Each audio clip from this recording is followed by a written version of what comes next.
Good morning, respected Father John Manaratara, a distinguished guest on the dais, respected members of the teaching faculty, respected members of the administrative faculty, and my dear students. I consider it as a pleasant personal pleasure and privilege to be here in this particular institution on the occasion of the investiture ceremony of the newly elected body of the students. You may ask me, why do I distinguish this institution from various other institutions? It is for the simple reason that this institution has been founded by CMI, which identifies itself with the Indian culture and civilization more than many other institutions. That brings me closer to this institution.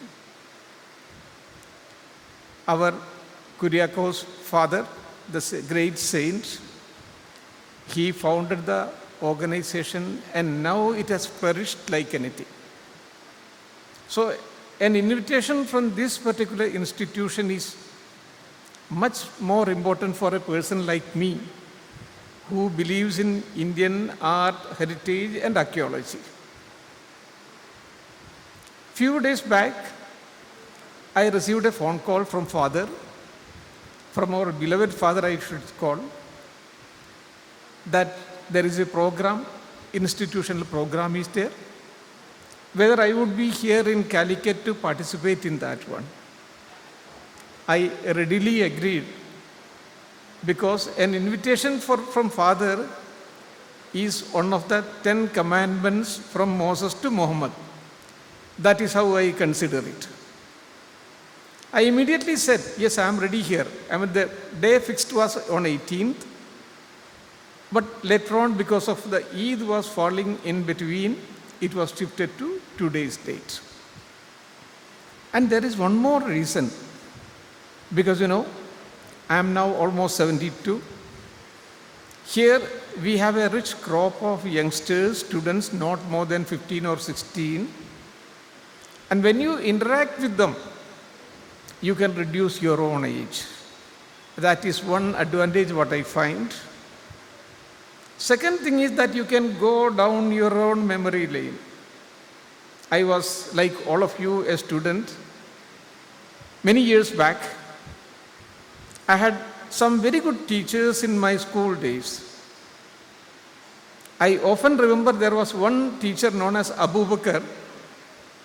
He was looking every inch like a typical Muslim with a turban over his head, and then his mund, that would be only up to the ankles. He would be going every day 5 times for Islamic prayers.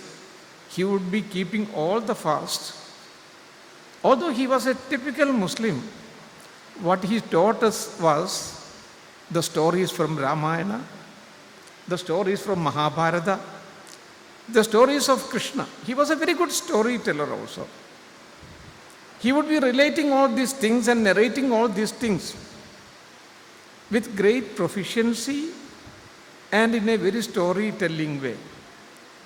That influenced me very much, because by the look he was a typical Muslim, but what he taught was about all these things, Ramayana, Mahabharata and all those things. And there was another teacher, his name is Gangadharan Master. Gangadharan Master was always wearing a khadi dress. He would be chewing metals also. But what he taught was about Qutub Minar, Taj Mahal, Agra Fort, Fatehpur Sikri, Diwan-e-Aam, Diwan-e-Khas and all those things. And the entire medieval Islamic architecture. So the type of teaching which they had imparted to us That tremendously influenced me. Later on, I had an opportunity to serve in all these places. For many years, I was in charge of Taj Mahal. When the Pakistan president came to India to see Taj Mahal, it was mainly for the discussions on various these issues in between India and Pakistan. He wanted to see Taj Mahal also. I was his official guide at that time. When the American president came, Obama came to India, again I was the official guide to lead him and explain him the whole monument. And they had a lot of questions on India, Indian architecture, Bhagavad Gita, Veda, Upanishads, and various other things. And I could satisfactorily reply them. And all these things were because of the teaching which they had imparted, the large kind of the hearted tolerance which they had imparted. It was because of those things, because I could absorb it and I could disseminate it also. So that way, meeting with this rich crop of youngsters like you, that reduces my age, and at the same time, it gives me an opportunity to mix and mingle with you. So because of that reason also, I accepted this invitation.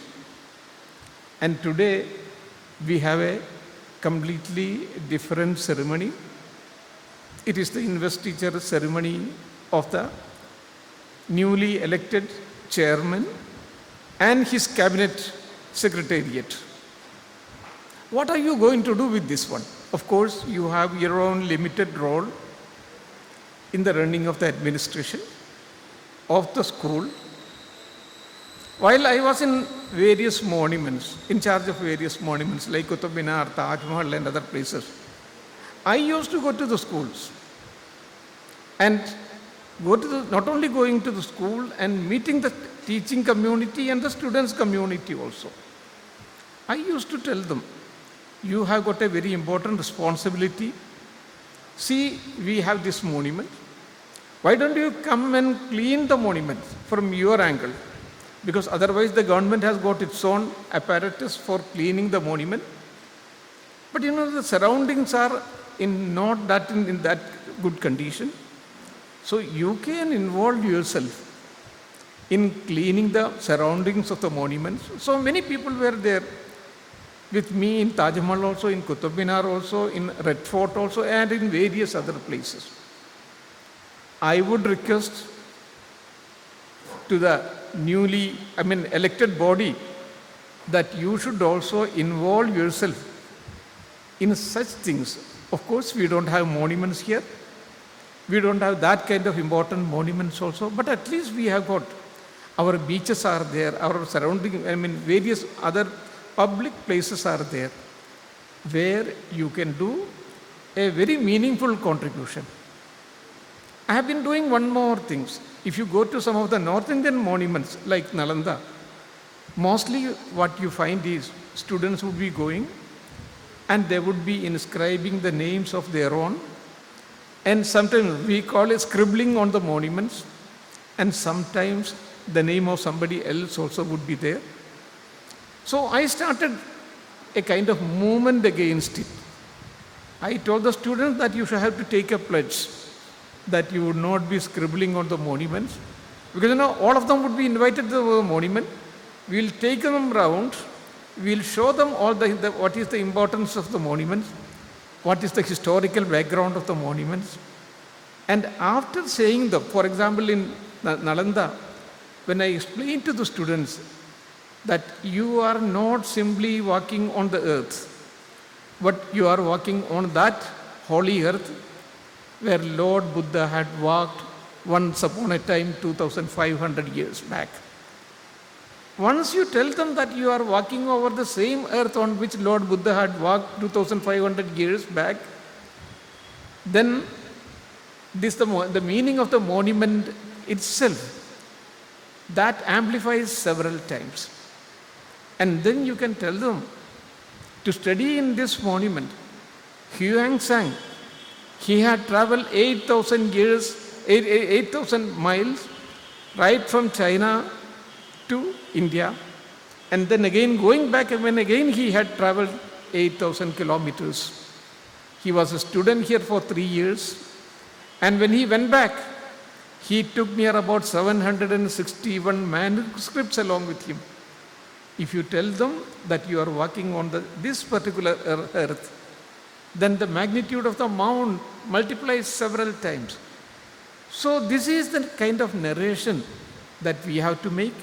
So similarly, students also in their first meeting, they can take a kind of oath, they can take an oath that we would be cleaning the beach of the Calicut beach or some other places which is of public importance. So if you are doing that kind of meaningful things, that will be a valuable contribution for not only for you but also for the society. It would inculcate a kind of discipline also in your own life, and also you will be the torch bearers of the flag of this one, torch bearers of the institution from which you would be passing out within a few years. So with this one, I wish you all the best, and for the newly elected chairman and also for his cabinet members. Thank you all. Thank you very much.